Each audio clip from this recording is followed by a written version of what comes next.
that self-control thing and that book buying ban that I was hoping to be on last year. I don't know how well I did at that. Hi guys, welcome back, or welcome for the first time to my channel.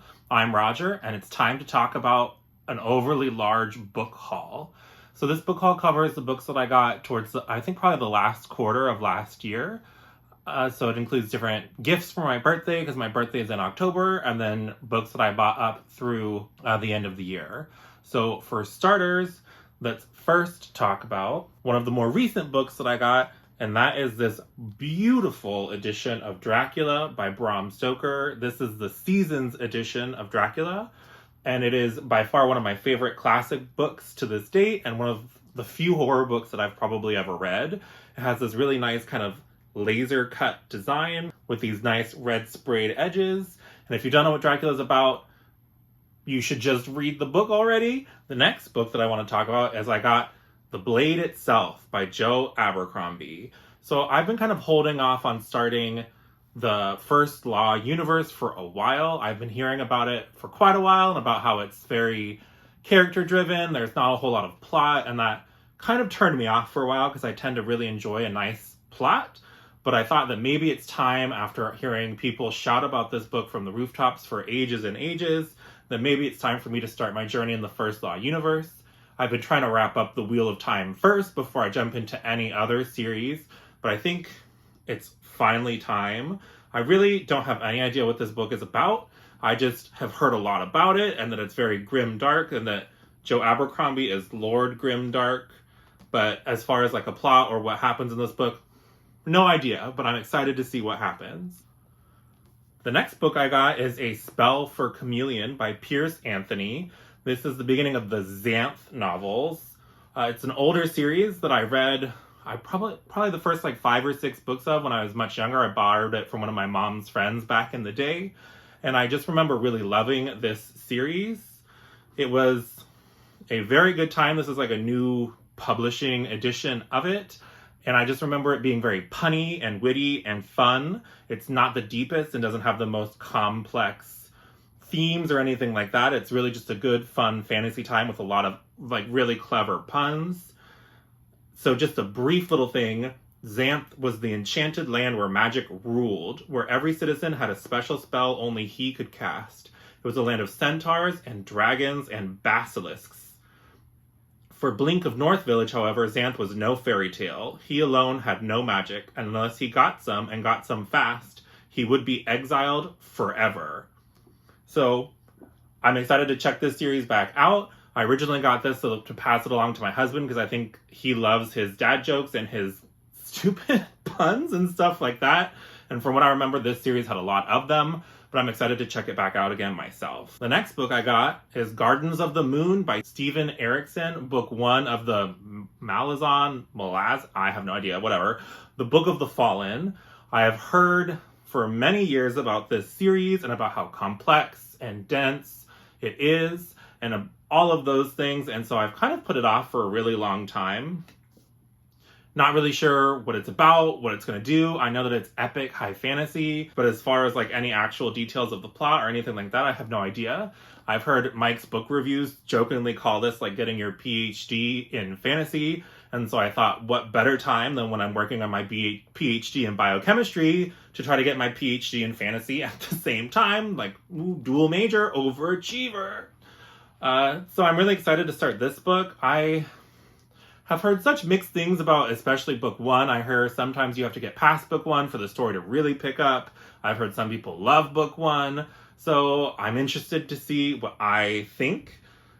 I don't know if I'm going to like it. I don't know what people mean when they say it's dense. I don't know any of that stuff, but I'm excited to find out and start my journey through Malazan or Malazan or whatever. Up next, I got the 4 books in the Faithful and the Fallen series. So I'm going to put the rest of these down. And I'm just going to hold up book 1, Malice by John Gwynne. This is another series that I've been hearing about for a while that's supposed to be maybe Norse-inspired, Viking-inspired.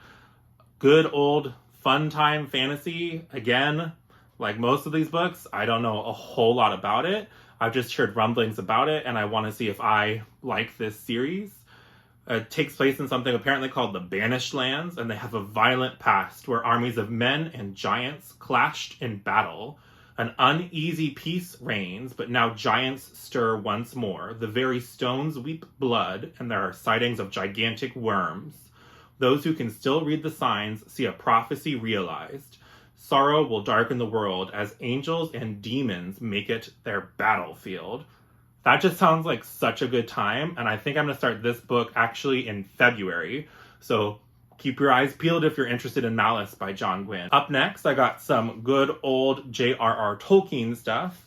So I got the new book, The Nature of Middle-earth, which is the brand new book that came out in the Tolkien universe. It was edited by Carl F. Hostetter, and I think it's another more informational or like encyclopedic look at different things about the nature of Middle-earth. I've read most of the other books relating to Middle-earth. I've read, of course, The Silmarillion, The Hobbit, and The Lord of the Rings trilogy, but I've also started picking up some of these other things, as well as the books by David Day that give you more insight into the cultures, races, and things of Middle-earth. And so I'm excited to check this out at some point. And while we're talking Lord of the Rings, I, of course, could not resist that beautiful new illustrated by the author special edition bind-up that came out of the entire Lord of the Rings trilogy. It is absolutely gorgeous, and of course has those amazing sprayed edges with the text from the One Ring. It was just so gorgeous. I don't know that I would ever read from a bind-up like this. The pages are very thin, but there is some beautiful artwork by J.R.R. Tolkien himself throughout the book that I'm excited to take a closer look at. I love The Lord of the Rings. It has to be one of my favorite fantasy series of all time. Like many people, that old cliche, but it is an oldie but goldie, and you should definitely check out The Lord of the Rings if you haven't already. And this beautiful edition has this nice slipcase with the cutout, where when you remove the slipcover, that eye is actually printed directly on the hardback, and it is just this gorgeous edition of The Lord of the Rings. Then, for my birthday, my lovely husband took me down to this specialty science, fantasy, and fiction bookstore in San Diego, California, called Mysterious Galaxy. It has to be one of the favorite bookstores that I've ever managed to go to. It's this indie bookstore. And while I was there, I had to pick up the new Minalima edition of The Chamber of Secrets. So I know that J.K. Rowling herself has really... She's done some stuff in social media that reveals that she's maybe not so wonderful, and so I know a lot of booktubers avoid talking about her. However, I'm one of the generation that I grew up reading Harry Potter, and it brought a lot of joy to my life despite how terrible the author is. And I know a lot of people prefer not to support and all that kind of things, but this series and this story has been so special for me for so long that it just brought me such joy when I saw this edition. So if you don't know, Minalima is the company that did a lot of the graphic design for the films. And so throughout their new versions of these books, they have all of these beautiful, like, fold-out, pop-out paper art that I think just adds a really special layer to these wonderful stories. And so I won't say much more, but Minalima, Chamber of Secrets. Also, like I mentioned, if you watched my BookTube newbie tag, I've been a longtime reader of the Drizzt series, which is a still ongoing series with many, many, many different books. And I think I'm actually missing maybe 3 books or something in the middle here that I still need to hunt down one of these days. But I picked up the new installment in the Drizzt series, which is the start of a new trilogy. So if you don't know, the Drizzt series is broken up into a lot of smaller trilogies with self-contained storylines. And then those characters have different adventures and different antagonists and things that kind of creep up over time. And so there's not as much of a huge overarching story throughout the entire 30 books, except for growing and learning with your character, Drizzt Do'Urden, who is the main character, and his friends, Catti-brie, Bruenor, Regis, and Wulfgar. And so it starts with this original trilogy, the Homeland, Exile, and Sojourn trilogy, which if you haven't read it, you should definitely check it out.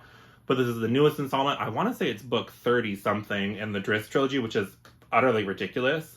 But it's called Starlight Enclave. It's by Ari Salvtore. No idea really what it's about. He's just become one of those auto-buy authors that I've just been following this series for so long, and I'm going to keep doing it. Then, for the Halloween season, I wanted to check out a spooky LGBTQ plus rep book. And so this is Cemetery Boys by Aiden Thomas. I read this last year and I had a nice time with it. It's this story of this trans protagonist really trying to get his family to accept his gender identity and his expression in a strict Mexican culture with lots of religious overlays, and his struggles to just be seen for who he is. And I thought it was a really fun, touching experience. And so if you're interested in books with LGBTQIA plus rep, you should definitely give Cemetery Boys by Aiden Thomas a check out. Then continuing with that LGBT rep, I wanted to check out the Rainbow Rowell Simon Snow, maybe? I don't remember. Yeah, the Simon Snow trilogy by Rainbow Rowell. This is book 1, Carry On. I've heard that it's basically very Harry Potter vibes, but with a gay love main couple. I don't really know much more than that. Simon Snow is the worst chosen one who's ever been chosen. That's what his roommate Baz says. And Baz might be evil and a vampire and a complete git, but he's probably right. Half the time, Simon can't even make his wand work, and the other half, he sets something on fire. His mentor's avoiding him, his girlfriend broke up with him, and there's a magic-eating monster running around wearing Simon's face. Baz would be having a field day with all of this if he were here. It's their last year at the Watford School of Magics, and Simon's infuriating nemesis didn't even bother to show up. Just sounds like a good, fun time, and I'm excited to check out this series as well. And then last year was my introduction to a new author that I have quickly been falling in love with, and that is Katherine Arden. So this is her most recent release, I want to say. This is Dark Waters. It's book 3 in her, I don't know if it's middle grade or younger, young adult kind of horror. It gives you all the Goosebumps vibes, but better. So I don't really want to say too much about this book in particular. It starts with the book Small Spaces, and if you're looking for a fun, kind of spooky read for the Halloween season this year, maybe give out Katherine Arden's books a check. I've also, over the last month, been reading her Winter Night trilogy, which I haven't yet been able to purchase. I'm finishing up the 3rd book in that series as we speak, and she is rapidly becoming one of my favorite authors. The next book I got, I'm not going to lie, was a complete cover buy. I just could not resist myself because it was beautiful. I still know absolutely nothing about what this book is about, but this is Witches Steeped in Gold by Ciannon Smart. And this is, I believe, the Fairyloot edition that I found for a really reasonable price in a Facebook group, and I just couldn't say no. Literally no idea what it's about, so let's just check out this description a little bit. Irea Adair has spent her life in a cell, heir of an overthrown and magically gifted dynasty. She was exiled from the island nation of Aka, but every day brings her closer to freedom and vengeance. Jasmine Throne grew up dressed in gold, with stolen magic at her fingertips. Daughter of the self-crowned Doyen, her existence is a threat to her mother's rule, but Jasmine has no intention of dying. Sworn enemies, the two witches enter a deadly alliance to take down the woman who threatens both their worlds. But revenge is a bloody pursuit, and nothing is certain except the lengths Irea and Jasmine will go to win this game. That just sounds like a fun old time. I haven't really heard much about it. Just know that the book is beautiful, and so I got it, and I will read it. The next book is The Shadow of Gods by Gwynne. The first book in the Bloodsworn trilogy or saga or however many books it's going to be. The second book is actually coming out this year, The Hunger of the Gods. And this again was another cover buy for me. I mean, come on. Gigantic dragon with itty bitty little guy. I don't know much about it. I've heard many people raving about this book. I also believe it was nominated for a Goodreads Choice Award, and so I'm really excited to check out this book after I read The Faithful and the Fallen. And so let's just take a peek. When the gods fought, it was a battle so savage they destroyed themselves, leaving nothing but their bones and the broken land of Vigrid in their wake. Now, as whispers of war echo over the fjords and across the plains, fate follows in the footsteps of 3 warriors. A huntress on a perilous quest, a noblewoman pursuing battle fame, and a thrall seeking retribution among the mercenaries known as the Bloodsworn. All 3 will change the course of the world as it once more falls under the shadow of the gods. That sounds epic and like everything I need in 2022. I've been reading a lot of younger books lately, and I just need to get back to some adult fantasy. And so once I check out The Faithful and the Fallen, this is next up on my list to read. Then I got The Jasmine Throne by Tasha Suri. Again, I heard rumblings about this. It's supposed to be a sapphic fantasy, adult fantasy, and so I was excited to check it out. Again, like most books, I got it without knowing a ton about it, just hearing different recommendations about it and thought I'd check it out myself. And so let's check out this description. Trapped by her despotic brother within the crumbling walls of an ancient temple, Princess Malini dreams of vengeance. Forced to disavow her birthright and her power because of her past, maidservant Priya dreams of freedom. In a world beset by wild magic and turbulent uprising, their destinies will become irrevocably tangled, and together they will set an empire ablaze. This is another book where I believe book 2 is coming out later this year, and so I want to be up with the hype, and so I definitely want to check out The Jasmine Throne. So now we have the penultimate book in my book haul, and this is a book that I think was really popular maybe last year or the year before, I'm not totally sure anymore. It is a gigantic, chunky fantasy standalone, and that is The Priory of the Orange Tree by Samantha Ciannon. I mean, that's ridiculous. That's like a Stormlight book, probably. I'm really excited. I picked it up mainly because of the cover, because who does not love a gigantic dragon on the cover with that cool iridescent blue? The cover calls to me. What it's about, again, no idea. Let's find out together. The House of Berethnet has ruled Innis for 1,000 years. Still unwed, Queen Sabran IX must conceive a daughter to protect her realm from destruction, but assassins are getting closer to her door. Ea Durian is an outsider at court. Though she has risen to the position of lady-in-waiting, she is loyal to a hidden society of mages. Aed keeps a watchful eye on Sabran, secretly protecting her with forbidden magic. Across the Dark Sea, Tane has trained to be a dragon rider since she was a child, but is forced to make a choice that could see her life unravel. Meanwhile, the divided East and West refuse to parley, and forces of chaos are rising from their sleep. I've never read a book by Samantha Ciannon before, and this will be my introduction to her, Priory of the Orange Tree. The last books I bought are a duplicate of one another. One I got after reading the book and discovering that it is amazing and I loved every minute of it. So this is the copy that I read from.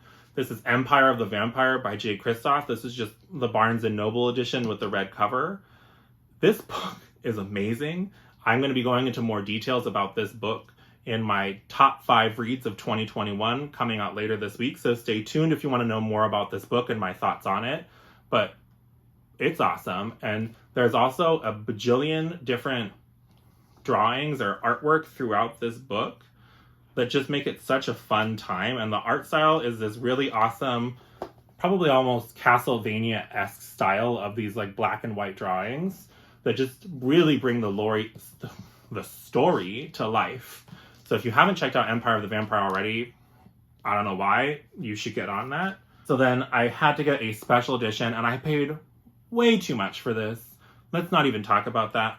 But this is the Illumicrate special edition of Empire of the Vampire. It has the UK cover done in white, black, and gold, which I think just looks amazing. And it has those epic stenciled edges. I mean, can you blame me for buying this book and spending way too much money on it? Like, I don't think you can. So this is Empire of the Vampire by J. Kristoff. And so that wraps up this book haul. I hope you enjoyed it.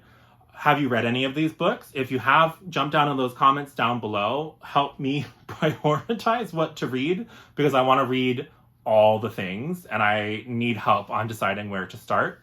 Did you pick up any books at the end of the year? Let me know. I hope that you enjoyed this video. If you did, feel free to give it a like and maybe subscribe if you want to see more bookish stuff like this from me. Other than that, I hope you have a great day. Thanks so much for watching. I'll talk to you again soon. Bye!